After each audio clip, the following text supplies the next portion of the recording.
Hello मेरे प्यारे साथियों, कैसे हैं आप सभी का स्वागत है आपके यूट्यूब चैनल सक्सेस टारगेट में। आज प्रैक्टिस सेट 6 है, ठीक है। और वीडियो को लगातार देखा कीजिए, इसकी मत कीजिए, ठीक है। काफ़ी अच्छे प्रश्न लिए गए हैं और पर डे अपलोड की जाती है वीडियो, ठीक है। तो वीडियो को ज़्यादा से ज़्यादा मात्रा में शेयर किया करें, ठीक है। आप बहुत मेहनत लगती है वीडियो बनाने में, ठीक है। तो चलते हैं। क्वेश्चन नंबर फर्स्ट है आपका, करंट के क्वेश्चन काफ़ी लिए हैं मैंने। तो क्वेश्चन नंबर फर्स्ट है आपका कि भारत के पहले चीफ ऑफ डिफेंस स्टाफ कौन थे।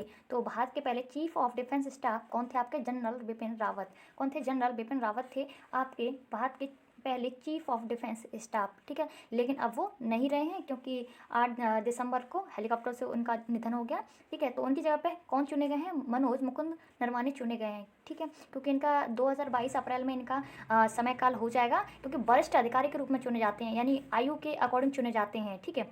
जो CDS होते हैं वो आयु के अकॉर्डिंग चुने जाते हैं। और मनोज मुकुंद नरवाने हैं, इनका कार्यकाल समय पूरा हो रहा है आपका 2022 अप्रैल में, तो इनको ही चुना गया CDS के तौर पर, ठीक है। जनरल बिपिन रावत की जगह पर कौन आ गए हैं? मनोज मुकुंद नरवाने, ठीक है। नेक्स्ट चलते हैं हम कि आगे पॉइंट दे रखे हैं, इससे जो जो प्रश्न बनते हैं मैंने ले रखे हैं। जैसे प्रश्न आपका सशस्त्र सेनाओं के प्रमुख है, ये जो क्या है? सशस्त्र सेनाओं के प्रमुख हैं। जैसे सर्वोच्च सेनापति कौन माना जाता है? हमारा भारत का राष्ट्रपति होता है। सर्वोच्च सेनापति किसे माना जाता है? भारत के राष्ट्रपति को। और भारत के राष्ट्रपति कौन है? अभी रामनाथ कोविंद है। नेक्स्ट वायुसेना अध्यक्ष कौन है? VR चौधरी। कौन से नंबर के हैं? 27वें। नेक्स्ट आपके नौसेना अध्यक्ष कौन है? करमबीर सिंह। कौन से? 24वें नंबर के हैं, ठीक है, 24वें हैं। थल सेना अध्यक्ष मनोज मुकुंद नरवाने 28वें नंबर के हैं। और इनको ही अब CDS बनाया गया है। किसकी जगह पर? जनरल बिपिन रावत की जगह पर। जनरल बिपिन रावत का निधन हो गया था 8 दिसंबर, ठीक है, हेलीकॉप्टर से। नेक्स्ट आपका सैन्य संचालन के महानिदेशक यानी DGMO कौन है? तो लेफ्टिनेंट जनरल परमजीत सिंह। कौन है? लेफ्टिनेंट जनरल परमजीत सिंह हैं, ठीक है। कौन? सैन्य संचालन के महानिदेशक। नेक्स्ट आपके भारत के चीफ ऑफ डिफेंस स्टाफ कौन है आपके? तो मनोज मुकुंद नरवाने बन चुके हैं आपके। CDS कौन बन गए हैं? मनोज मुकुंद नरवाने। नेक्स्ट चलते हैं हम कि प्रवासी भारतीय दिवस कब मनाया जाता है। तो प्रवासी भारतीय दिवस आपका 9 जनवरी को मनाया जाता है, आपका राइट हो जाएगा। इसके बारे में पढ़ लेते हैं। प्रवासी भारतीय दिवस जो मनाया गया था कौन से नंबर का था? 16वें नंबर का था, ठीक है। और ये जो सम्मेलन हुआ था कहाँ हुआ था? दिल्ली में हुआ था। कहाँ हुआ था? दिल्ली में हुआ था ये सम्मेलन। और कब मनाया गया था? 9 जनवरी को मनाया गया था, क्योंकि भारतीय प्रवासी दिवस 9 जनवरी को मनाया जाता है, तो 9 जनवरी को मनाया गया था। तो 9 जनवरी को कौन से हमारे मुख्य अतिथि कौन रहे? तो हमारे मुख्य अतिथि रहे सूरीनाम के राष्ट्रपति चंद्रिका प्रकाश, ठीक है, संतोखी। सूरीनाम के राष्ट्रपति हैं हमारे चंद्रिका प्रसाद संतोखी। ये हमारे मुख्य अतिथि रहे। 9 जनवरी को प्रवासी भारतीय दिवस के रूप में मनाया जाता है। और प्रश्न ये भी आता है प्रवासी भारतीय दिवस की थीम क्या है? तो थीम हो जाएगी आपकी आत्मनिर्भर भारत में योगदान। आत्मनिर्भर भारत में योगदान यानी कंट्रीब्यूटिंग टू आत्मनिर्भर भारत, ठीक है। कंट्रीब्यूटिंग टू आत्मनिर्भर भारत ये आपकी थीम हो जाएगी, ठीक है। कौन सा था? 16 में था। और कहाँ हुआ इसका सम्मेलन? दिल्ली में हुआ, ठीक है। कब मनाया जाता है? 9 जनवरी को मनाया जाता है। और हमारे मुख्य अतिथि कौन थे? सूरीनाम के राष्ट्रपति चंद्रिका प्रसाद संतोखी, ठीक है। और नेक्स्ट आगे विश्लेषण कर लेते हैं जनवरी में कौन कौन से दिवस पूछे जाते हैं। तो फर्स्ट है 10 जनवरी को आपका विश्व हिंदी दिवस या विश्व हास्य दिवस मनाया जाता है। कौन सा? विश्व हिंदी दिवस और विश्व हास्य दिवस। नेक्स्ट आपका 12 जनवरी को राष्ट्रीय युवा दिवस, ठीक है, स्वामी विवेकानंद की जयंती पर मनाया जाता है, जन्म दिवस पर, हैप्पी बर्थडे पर, कि 12 जनवरी को राष्ट्रीय युवा दिवस उनके ही उपलक्ष्य मनाया जाता है। नेक्स्ट आपका 15 जनवरी को थल सेना दिवस, और थल सेना के वो कौन है? मनोज मुकुंद नरवाने हैं। नेक्स्ट आपके 23 जनवरी को पराक्रम दिवस मनाया जाता है, सुभाष चंद्र बोस की जयंती के ऊपर, ठीक है। नेक्स्ट आपका 24 जनवरी को राष्ट्रीय बालिका दिवस, और 24 जनवरी को ही उत्तर प्रदेश अपना डे मनाता है, उत्तर प्रदेश दिवस भी 24 जनवरी को मनाया जाता है। नेक्स्ट आपका 25 जनवरी को राष्ट्रीय मतदाता दिवस मनाया जाता है। नेक्स्ट आपका 26 जनवरी को गणतंत्र दिवस मनाया जाता है, ये तो सबको पता ही होगा। 30 जनवरी को शहीद दिवस या कुष्ठ निवारण दिवस मनाया जाता है, क्योंकि 30 जनवरी 1948 को जो गांधी जी हैं उनकी हत्या कर दी थी। किसने? नाथूराम गौडसे ने कर दी थी, ठीक है। बहुत ही प्यारे क्वेश्चन है, समझ आ गया, ठीक है। प्रवासी भारतीय दिवस मनाया जाता है 9 जनवरी को। आपके 10 जनवरी को विश्व हिंदी दिवस, 12 जनवरी को राष्ट्रीय युवा दिवस, 15 को थल सेना दिवस, और 23 को पराक्रम दिवस, और 24 को राष्ट्रीय बालिका दिवस, 25 को राष्ट्रीय मतदाता दिवस, और 26 को गणतंत्र दिवस, और 30 को आपका हो जाएगा शहीद दिवस। नेक्स्ट है आपका कि केंद्रीय भारतीय रिजर्व बैंक के गवर्नर कौन है। तो केंद्रीय भारतीय रिजर्व बैंक के यानी RBI के गवर्नर कौन है? शक्तिकांत दास हैं। कौन से नंबर के हैं? 25वें नंबर के हैं, ठीक है। तो आगे देखते हैं, मैंने ये सब लिखा हुआ है। RBI के जो गवर्नर हैं वो कौन है? शक्तिकांत दास हैं। कौन है? शक्तिकांत दास हैं। और कौन से नंबर के हैं आपके? 25वें नंबर है RBI के गवर्नर। नेक्स्ट आपके RBI का हेडक्वार्टर कहाँ है आपका? मुंबई में। कहाँ है? मुंबई में आपका RBI का हेडक्वार्टर। जो RBI की जो स्थापना हुई थी वो 1934 में एक्ट आया था, और इसकी स्थापना 1 अप्रैल 1935 में हुई थी, ठीक है। पहले इसका जो हेडक्वार्टर था पहले कोलकाता था, लेकिन 1937 में स्थायी रूप से मुंबई को बना दिया गया। किसको? मुंबई को बना दिया गया, ठीक है। आप पढ़ लीजिएगा पोज करके। नेक्स्ट आपका RBI का राष्ट्रीयकरण कब हुआ था? तो आरबीआई का राष्ट्रीयकरण 1 जनवरी 1949 को हुआ था, ठीक है, 1 जनवरी 1949 को हुआ था, ठीक है। और रिजर्व बैंक द्वारा जारी नवीनतम मौद्रिक दरें, और रिजर्व बैंक अपनी जो मौद्रिक दरें होती हैं, जो रेट होते हैं, उनको जारी करता है, तो बहुत पूछी जाती हैं। तो बैंक दर कितनी है आपकी? 4.25% है आपकी बैंक दर। बैंक दर क्या होती है कि रातों रात में जो बैंक उधार देती है, लोन, ठीक है, लेती हैं, उनके लिए ये बैंक दर होती है, ठीक है। रेपो रेट दर होती है जो रिजर्व बैंक जो होती है हमारी आरबीआई कॉमर्शियल बैंकों को जो उधार देती है, ठीक है, वहाँ वहाँ पर लगती है आपकी रेपो रेट दर लगती है, ठीक है, रेपो रेट दर।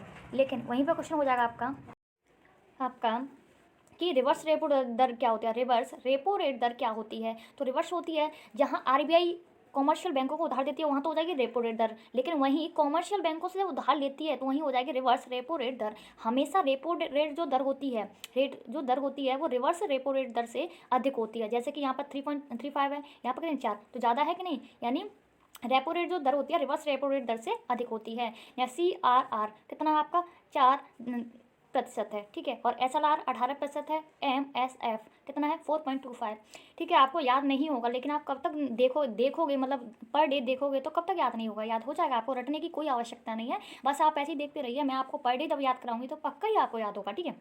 नेक्स्ट चलते हैं, जो एसबीआई के अध्यक्ष दिनेश खारा कौन है? एसबीआई के अध्यक्ष हैं दिनेश खारा कौन है? एसबीआई के अध्यक्ष हैं। और जो आपके एस मल्लिकार्जुन राव हैं वो पंजाब नेशनल बैंक के अध्यक्ष हैं, ठीक है, याद रखिए। और संजीव चड्डा हैं वो बैंक ऑफ बड़ौदा के अध्यक्ष हैं, समझ में आ गया, ठीक है। शक्तिकांत दास आपके आरबीआई के हैं गवर्नर, और अध्यक्ष एसबीआई के अध्यक्ष हो जाएंगे दिनेश खारा। MS Mallikarjun Rao Punjab national bank के, और संजीव चड्डा बैंक ऑफ बड़ौदा के हो जाएंगे। नेक्स्ट चलते हैं हम कि कलरव पक्षी महोत्सव 2021 कहाँ मनाया गया? तो कलरव पक्षी महोत्सव 2021 कहाँ मनाया गया? आपके बिहार में मनाया गया। कौन से? बिहार में मनाया गया, ठीक है। सिक्किम में कौन सा? लौसंग त्यौहार मनाया गया, लौसंग, ठीक है। और तमिलनाडु में आपका हिमाचल प्रदेश में कौन सा मनाया गया, ये आप मेरे को बताइए, ठीक है। लौसंग त्यौहार आपका सिक्किम में मनाया गया, हिमाचल प्रदेश में कौन सा मनाया गया, आप मेरे को कमेंट बॉक्स में कमेंट करेंगे। और तमिलनाडु में आपका जल्लीकट्टू आपका, ठीक है, थिपू सिपू, ये वाला जो त्यौहार है वो यहीं पर मनाए जाते हैं तमिलनाडु में। नेक्स्ट चलते हैं आपके चलते हैं, जैसे बिहार के बारे में कुछ जान लेते हैं। जैसे बिहार शब्द किससे मिलकर बना है और कहाँ से आया? बिहार शब्द संस्कृत और पाली भाषा के शब्द विहार से बना है। किससे? विहार से, जिसका अर्थ होता है आवास या रहने का स्थान। बिहार का वर्तमान क्षेत्र मौर्य से लेकर गुप्त काल तक मगध के नाम से जाना जाता था, ठीक है। मौर्य से लेके यानी चंद्रगुप्त मौर्य से लेकर गुप्त, ठीक है, यानी कंस तक मगध की राजधानी पाटलिपुत्र हुआ, ठीक है। मगध की राजधानी पाटलिपुत्र हुआ। और पाटलिपुत्र नाम किसने रखा था, ये भी आप मेरे को कमेंट बॉक्स में कमेंट करेंगे। किसने रखा था? अशोक के पुत्र उदयन ने रखा था। नेक्स्ट आपका बिहार का जो राजकीय चिन्ह है वो क्या? बोधि वृक्ष, ठीक है। बिहार का जो राजकीय चिन्ह है बोधि वृक्ष है, यानी बिहार का ही मतलब बोधि वृक्ष है, इसलिए इसका राजकीय चिन्ह भी बोधि वृक्ष होगा, ठीक है। ये कब अलग हुआ था बंगाल से? ये 22 मार्च 1912 को बिहार और उड़ीसा बंगाल से अलग हो गए थे, इसीलिए 22 मार्च को ये अपना स्थापना दिवस मनाता है। बिहार कब मनाता है अपना स्थापना दिवस? 22 मार्च को मनाता है, क्योंकि 1912 को बिहार और उड़ीसा दोनों ही बंगाल से अलग हुए थे। नेक्स्ट आपका बिहार के मुख्यमंत्री कौन है? नीतीश कुमार हैं, जो कि जेडीयू से हैं, यानी जनता दल पार्टी से हैं। बिहार के राज्यपाल आपके फागू चौहान हैं, ठीक है। कौन सी नंबर के? 29वें नंबर के राज्यपाल हैं। बिहार में लोकसभा सीट आपकी 40 हैं, राज्यसभा सीट आपकी 16 हैं, और विधानसभा सीट आपकी 243 हैं। विधान परिषद सीट आपकी 75 है। आपको पता ही है विधान परिषद कितने में है? 6 राज्यों में है, 6 राज्यों में। आप याद कर सकते हैं, यूज हम बिकते हैं, जम्मू कश्मीर को हटा देंगे, यूज ज से आ जाएगा, तू भी मजा ले, ये भी आपका हो जाएगा। से हो जाएगा तमिलनाडु, आपका क से केरल हो जाएगा, आपके ए से आंध्र प्रदेश हो जाएगा, आपका के से कर्नाटक हो जाएगा, यू से उत्तर प्रदेश हो जाएगा, बी से बिहार हो जाएगा, ठीक है। इस तरीके से आप याद कर सकते हैं 6 राज्यों में। नेक्स्ट आपका रेलवे द्वारा आरक्षित टिकटों की कालाबाजारी रोकने हेतु कौन सा ऑपरेशन चलाया गया? तो ऑपरेशन कौन सा चला गया? ऑपरेशन थंडर चला गया। कौन सा? ऑपरेशन थंडर चलाया गया। रेलवे द्वारा आरक्षित जो टिकट है उनकी कालाबाजारी करने हेतु कौन सा ऑपरेशन? Operation thunder. और ऑपरेशन ओलिविया क्यों चलाया गया? ये सारी मैंने डिटेल दे रखी है। ऑपरेशन ओलिविया आपका चलाया गया भारतीय तटरक्षक द्वारा उड़ीसा के ओलिव रिडले कछुओं को बचाने के लिए चलाया गया। कौन सा? ऑपरेशन ओलिविया किसको बचाने के लिए? भारतीय तटरक्षक द्वारा उड़ीसा के ओलिव रिडले कछुओं को बचाने के लिए। नेक्स्ट आपका ऑपरेशन देवी शक्ति तालिबान के कब्जे वाले अफगानिस्तान में फंसे भारतीयों को निकालने के लिए भारत सरकार द्वारा चलाया गया ऐप था। कौन सा ऑपरेशन था? ऑपरेशन देवी शक्ति। ऑपरेशन समुद्र मैत्री ये कौन सा था? भारत द्वारा भूकंप और सुनामी प्रभावित इंडोनेशिया की मदद के लिए चलाया गया था। कौन सा? ऑपरेशन समुद्र मैत्री मित्रता दिखाने के लिए इसको इंडोनेशिया को, ठीक है, इसीलिए चलाया गया था। भारत द्वारा भूकंप और सुनामी से प्रभावित इंडोनेशिया की मदद के लिए चलाया गया था ऑपरेशन समुद्र मैत्री। नेक्स्ट आपका भारत की पहली वन्य जीव DNA प्रयोगशाला कहाँ स्थित है? तो आपका राइट आंसर हो जाएगा तो भारत की पहली वन्य जीव डीएनए प्रयोगशाला कहाँ स्थित है आपका? राइट आंसर हो जाएगा आपका नागपुर महाराष्ट्र। कौन सा हो जाएगा? नागपुर महाराष्ट्र में स्थित है, ठीक है, नागपुर महाराष्ट्र में स्थित है आपका राइट आंसर। आगे देख लेते हैं, जैसे कांडला और गुजरात। कांडला और गुजरात भारत का पहले हरित औद्योगिक शहर है। जो कांडला गुजरात है वो भारत का पहला औद्योगिक, ठीक है, इंडस्ट्रियल शहर है। कौन सा इंडस्ट्रियल शहर है आपका? गुरुग्राम हरियाणा देश का पहला ग्रेन यानी अनाज एटीएम है। जो गुरुग्राम जो है आपका, गुड़गांव, जिसका नाम परिवर्तित करके गुरुग्राम कर दिया गया है, हरियाणा देश का पहला ग्रेन एटीएम है। कौन सा है? ग्रेन एटीएम यानी अनाज का एटीएम। नेक्स्ट है भुवनेश्वर और उड़ीसा भारत की पहली शतरंज अकादमी है, ठीक है, याद रखिए। कांडला गुजरात भारत का पहला हरित औद्योगिक शहर है और गुरुग्राम हरियाणा देश का पहला ग्रेन एटीएम है। भुवनेश्वर और उड़ीसा भारत की पहली शतरंज अकादमी है, ठीक है। नेक्स्ट आपका जहां वोट वहां टीकाकरण अभियान किसने चलाया था? तो जहां वोट वहां टीकाकरण अभियान आपका दिल्ली सरकार ने चलाया था, ठीक है। नेक्स्ट अभ्युदय योजना हो जाएगी आपके उत्तर प्रदेश की हो जाएगी। नेक्स्ट आपका देश के पहले लोकपाल कौन थे? तो देश के पहले लोकपाल आपके पिनाकी चंद्र घोष थे, ठीक है। 17वीं लोकसभा के अध्यक्ष कौन है आपके? ओम बिरला हैं और रामनाथ कोविंद आपके राष्ट्रपति हैं। नेक्स्ट चलते हैं हम, अंतर्राष्ट्रीय मुद्रा कोष के मुख्य अर्थशास्त्री कौन है? तो अंतर्राष्ट्रीय मुद्रा कोष यानी आईएमएफ की मुख्य अर्थशास्त्री हैं आपकी गीता गोपीनाथ। कौन है? गीता गोपीनाथ। और WTO की हेड कौन है यानी महानिदेशक कौन है? नांकोजी ओंकोजो इवेला, ठीक है। बताइए सौम्या स्वामीनाथन कौन है? बताइए कमेंट बॉक्स में सौम्या स्वामीनाथन कौन है? WTO की स्थापना हुई थी 1995 में, ठीक है। IMF का हेडक्वार्टर कहाँ है? वॉशिंगटन DC में है। IMF की यानी इंडियन मॉनिटरी फंड, ठीक है, की स्थापना कब हुई थी? 1944 में हुई थी IMF की स्थापना। और हेडक्वार्टर कहाँ है? वॉशिंगटन DC में है और DC का मतलब है डिस्ट्रिक्ट ऑफ कोलंबिया, ठीक है। और इसके जो अर्थशास्त्री हैं, मुख्य अर्थशास्त्री हैं आपकी गीता गोपीनाथन है। नेक्स्ट चलते हैं हम, वर्तमान में कानून एवं न्याय मंत्री कौन है? तो वर्तमान में कानून एवं न्याय मंत्री आपके कौन है? आपके किरण रिजिजू हैं। कौन है? किरण रिजिजू हैं, जो कि पहले खेल मंत्री थे, लेकिन अब खेल मंत्री कौन है? अनुराग ठाकुर हैं। अनुराग ठाकुर अब कौन है? खेल मंत्री हैं। किरण रिजिजू कौन है? आपके कानून एवं न्याय मंत्री हैं। और अनुराग ठाकुर आपके हैं आपके खेल मंत्री। गजेंद्र सिंह शेखावत हो जाएंगे आपके जल मंत्री। अर्जुन मुंडा हो जाएंगे, ठीक है, अर्जुन मुंडा हो जाएंगे आपके जनजातीय मंत्री, ठीक है, याद रखिएगा। नेक्स्ट चलते हैं हम कि फैजाबाद का नाम बदलकर क्या रखा गया? तो फैजाबाद का नाम बदलकर क्या रखा गया? अयोध्या रखा गया, ठीक है। गुड़गांव का जो नाम बदल के क्या रखा गया? चलो नीचे दे रखे हैं, देखो गुड़गांव का जो नाम है बदल के रखा गया गुरुग्राम, यानी गुरुग्राम किसका नाम था? गुड़गांव का, ठीक है, परिवर्तित नाम है। और शिमला का नाम बदल के क्या रखा गया? श्यामला रखा गया। और कर्णावती अहमदाबाद का, याद रखिए, देखिए गुड़गांव का नाम परिवर्तित करके गुरुग्राम रखा गया, शिमला का नाम परिवर्तित करके श्यामला रखा गया, अहमदाबाद का नाम परिवर्तित करके कर्णावती रखा गया, और अयोध्या का फैजाबाद का अयोध्या, ठीक है। नेक्स्ट आपका पासएक्स 2020 सैन्य अभ्यास किसके बीच हुआ? याद देख लीजिए, पासएक्स 2020 है, किसके बीच हुआ? तो आपका राइट आंसर हो जाएगा भारत और रूस के बीच हुआ, ठीक है, भारत और रूस के बीच हुआ, इनकी नौसेनाओं के बीच हुआ था, ठीक है। और कहाँ हुआ? आपका हिंद महासागर में हुआ था, हिंद महासागर में हुआ था ये। कौन सा? पासएक्स 2020 आपका भारत और रूस के बीच हुआ था। यही पूछ लेता पासएक्स 2021 तो वहीं हो जाता भारत और अमेरिका के बीच, ये भी नौसेना के बीच हुआ था, ठीक है, नौसेना के बीच हुआ था, ये भी हिंद महासागर में हुआ था। समझ में आया? 2000 पूछे तो पासएक्स 2020 सैन्य अभ्यास कहाँ हुआ था? भारत और रूस के बीच। यहीं पे पूछ लेता पासएक्स 2021 सैन्य अभ्यास कहाँ हुआ? तो भारत और अमेरिका के किस सेनाओं के बीच हुआ? इनकी नौसेनाओं के बीच। नेक्स्ट आपका कि बेटी बचाओ बेटी पढ़ाओ योजना के ब्रांड एम्बेसडर कौन है? तो ये बेटी बचाओ बेटी पढ़ाओ योजना कहाँ की है? राजस्थान की है, ठीक है, RJ यानी राजस्थान की आपकी ये। और इसके जो ब्रांड एम्बेसडर कौन है? अवनी लखेरा है। ये वही अवनी लखेरा हैं जिन्होंने टोक्यो में 2 बार पदक जीता है, एक स्वर्ण पदक जीता है और एक कौन सा? रजत पदक जीता है, ठीक है, ठीक है, सॉरी कांस्य पदक जीता है ये अवनी लखेरा ने, ठीक है। एक बार तो गोल्ड, एक बार कांस्य, ठीक है, ये जीता है। और गोल्ड जो जीता है वो 10 मीटर की रेंज में जीता है, ठीक है। कौन किससे रिलेटेड है? ये शूटिंग से, ठीक है। नेक्स्ट आपका जो अक्षय कुमार हैं वो आपके हॉर्लिक्स और पगार बुक से के वो हैं ब्रांड एम्बेसडर, ठीक है। जो आपके अक्षय कुमार हैं हॉर्लिक्स और पगार बुक के ब्रांड एम्बेसडर हैं। अनुष्का शर्मा हैं प्रेगा न्यूज़ के ब्रांड एम्बेसडर हैं। देश के मेंटोर कार्यक्रम के जो ब्रांड एम्बेसडर हैं वो हैं सोनू सूद, ठीक है, याद रखिए। बेटी बचाओ बेटी पढ़ाओ योजना के ब्रांड एम्बेसडर हैं अवनी लखेरा। हॉर्लिक्स और पगार बुक के हैं अक्षय कुमार। प्रेगा न्यूज़ के हैं अनुष्का शर्मा। देश के मेंटोर कार्यक्रम सोनू सूद, क्योंकि उन्होंने कोविड-19 में बहुत ही कार्य अच्छा किया।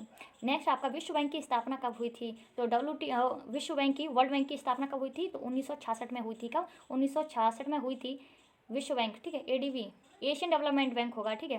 विश्व बैंक की स्थापना कब हुई थी?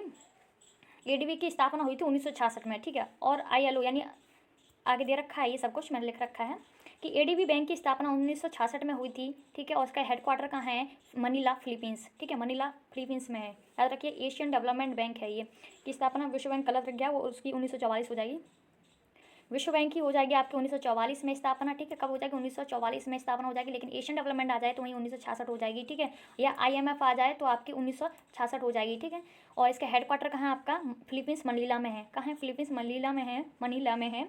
और नेक्स्ट चलते हैं आपका, इनके अध्यक्ष कौन है, मत्सुओ अस्कावा हैं, जो कि जापान को हैं, मत्सुओ अस्कावा हैं इसके अध्यक्ष, और इसमें कुल सदस्य हैं एडीबी में 68, कितने 68 सदस्य हैं इसमें। नेक्स्ट चलते हैं 1919 में जो स्थापना हुई थी वो किसकी हुई है, अंतर्राष्ट्रीय श्रम संगठन की, यानी ILO की है, ठीक है, ILO की, और इसका हेडक्वार्टर है जिनेवा। ILO की स्थापना 1919 में हुई, हेडक्वार्टर जिनेवा है। 1923 में इंटरपोल की स्थापना हुई, जिसका हेडक्वार्टर लियोन, फ्रांस के लियोन्स में है, किसमें, फ्रांस के लियोन्स में है। 1945 में संयुक्त राष्ट्र संघ यानी यूनाइटेड नेशन ऑर्गेनाइजेशन की स्थापना हुई अमेरिका के न्यूयॉर्क में, ठीक है। विश्व बैंक की 1944 में हुई, लेकिन एशियन डेवलपमेंट बैंक की स्थापना 1966 में हुई, हेडक्वार्टर मनीला फिलीपींस में है, और इसके अध्यक्ष हैं मत्सुओ अस्कावा, और सदस्य संख्या 68 है। 1919 में अंतर्राष्ट्रीय श्रम संगठन की, 1923 में इंटरपोल की, 1945 में UNO की। नेक्स्ट आपका पैरा ओलंपिक खेल में पदक जीतने वाले पहले IAS अधिकारी कौन बने, ये मैंने आपको कल बहुत अच्छे से करवाया, तो कौन हो जाएंगे, सुहास यतिराज हो जाएंगे, सुहास यतिराज हो जाएंगे, जो कि गुरुग्राम के जिला कलेक्टर हैं, अधिकारी हैं, ठीक है, IAS हैं, ठीक है। नेक्स्ट आपका कि भारत में सर्वप्रथम रेल की शुरुआत कब हुई थी, तो भारत में सर्वप्रथम रेल की शुरुआत हुई थी 16 अप्रैल 1853 में हुई थी, और मैंने दे रखा है पॉइंट, ये देख लीजिए, भारत में सर्वप्रथम रेल की शुरुआत 16 अप्रैल 1853 में हुई थी, ईस्वी में हुई थी, और ये किस किस के बीच हुई थी, मुंबई से थाने के बीच हुई थी, कुल 34 किलोमीटर रेंज में चली थी, और इसका नाम पूछा जाता है, तो इसका नाम है ब्लैक ब्यूटी, और किसके शासनकाल में हुई थी, लॉर्ड डलहौजी के शासनकाल में चालू की गई थी। नेक्स्ट आपका ऊंचाई को किस मापक यंत्र द्वारा या किस उपकरण द्वारा मापा जाता है, तो अल्टीमीटर द्वारा मापा जाता है। बैरोमीटर द्वारा क्या मापा जाता है, मैंने आपको बताया। वायु दाब को किस में मेजर किया जाता है, वायु दाब को बैरोमीटर में मेजर किया जाता है, ऊंचाई को अल्टीमीटर में। हाइग्रो, अच्छा लिख रखे हैं नीचे पॉइंट, बैरोमीटर द्वारा आपका वायुमंडल दाब को मापा जाता है, हाइड्रोमीटर द्वारा, ड्रो आ रहा है, ड्रॉप आ रहा है, ड्रॉप समझ लेना, द्रव का अपेक्षित घनत्व। हाइग्रोमीटर द्वारा वायुमंडल की आर्द्रता मापी जाती है, याद रखिए। नेक्स्ट आपका वनस्पति तेलों में कृत्रिम तेल बनाने में किस उत्प्रेरक का प्रयोग किया जाता है, वनस्पति तेल से कृत्रिम घी हो जाएगा, यहाँ पे ये गलत हो जाएगा आपका, घी हो जाएगा, क्या हो जाएगा, घी, ठीक है। घी बनाने में किस उत्प्रेरक का प्रयोग किया जाता है, तो निकल का प्रयोग किया जाता है। नेक्स्ट आपका पानी के अंदर ध्वनि सुनने का यंत्र कहलाता है, तो पानी के अंदर जो ध्वनि सुनते हैं उसे बोलते हैं हाइड्रोफोन। नेक्स्ट आपका रेक्टिफायर का प्रयोग किया जाता है, तो रेक्टिफायर का जो प्रयोग किया जाता है वो AC को DC में बदलने के लिए किया जाता है, ठीक है, AC को डायरेक्ट करंट में बदलने के लिए किया जाता है। नेक्स्ट आपका कि ट्रांसफॉर्म का प्रयोग किया जाता है, ट्रांसफॉर्म का प्रयोग केवल AC में किया जाता है, AC में, यानी AC के जो उच्च वोल्टेज को उच्च वोल्टेज में कन्वर्ट करता है ट्रांसफॉर्मर, और AC के निम्न वोल्टेज को उच्च वोल्टेज में कन्वर्ट करता है ट्रांसफॉर्मर, ठीक है, याद रखिएगा, इसीलिए ये AC में ही यूज़ होता है ट्रांसफॉर्मर, DC में नहीं। नेक्स्ट आपका मछलियों की यकृत में तेल कौन सी विटामिन की बहुलता पाई जाती है, तो विटामिन A की बहुलता पाई जाती है विटामिन A में, और हमारे लीवर में भी A भंडारित होता है। नेक्स्ट आपका पिट्यूटरी ग्रंथि का मास्टर किसे कहा जाता है, तो पिट्यूटरी भी मास्टर ग्रंथि है, लेकिन इसका भी मास्टर किसे कहा जाता है, हाइपोथैलेमस को कहा जाता है। नेक्स्ट आपका वेरी इंपॉर्टेंट पूछा जाता है, CHL वगैरह में आया हुआ प्रश्न है, ऑयल ऑफ विट्रोल किसे कहते हैं, तो ऑयल ऑफ विट्रोल H2SO4 को कहते हैं, लिखा होगा, किसको कहते हैं, H2SO4 को कहते हैं, सल्फ्यूरिक अम्ल को कहते हैं, ठीक है। नेक्स्ट आपका कि AgCu और Fe में सबसे अधिक तन्य यानी डक्टाइल धातु कौन सी है, डक्टाइल मेटल कौन सी है, तो आपकी AU हो जाएगी, इसे काफ़ी मात्रा में तान सकते हैं, ठीक है। और आपका AU का जो परमाणु क्रमांक हो जाएगा 79 हो जाएगा, और Ag का हो जाएगा 47 हो जाएगा, कितना हो जाएगा 47 हो जाएगा आपका, Cu का 29 हो जाएगा 29, और Fe का आपका कितना हो जाएगा, ये मेरे को बताइए। नेक्स्ट आपका सवाना घास के मैदान कहाँ स्थित हैं, तो सवाना घास के मैदान आपके अफ्रीका में स्थित हैं, अर्जेंटीना में पंपास हैं, दक्षिण अफ्रीका में बेल्ट हैं, और एशिया में स्टेपीज हैं, एशिया और यूरोप में स्टेपीज हैं, ठीक है। अफ्रीका में सवाना घास के मैदान, अर्जेंटीना में पंपास, और दक्षिण अफ्रीका में बेल्ट, और एशिया और यूरोप में स्टेपीज। नेक्स्ट आपका पाणिनि द्वारा लिखित पुस्तक कौन सी है, तो पाणिनि द्वारा लिखित पुस्तक अष्टाध्यायी है, इंडिका मेगास्थनीज ने लिखी थी, मेघदूत, कुमार संभव ये किसने लिखी थी, कालिदास जी द्वारा रचित है, पंचतंत्र किसके द्वारा लिखी गई है, विष्णु शर्मा, जो कि चालाक लोमड़ी वाली है, ठीक है। और आपके गीत गोविंद, ठीक है, गीत गोविंद द्वारा लिखी हुई ये पुस्तक वगैरह पूछी जाती हैं, और आगे मैं करवाती रहूँगी, ठीक है। तो आगे मिलते हैं ऐसी वीडियो में, और वीडियो अच्छी लगे तो ज़्यादा से ज़्यादा मात्रा आप शेयर किया कीजिए, बहुत ही मेहनत लगती है क्वेश्चन वगैरह टाइप करने में, ठीक है। तो मिलते हैं नेक्स्ट वीडियो में, thank you, wish all the best.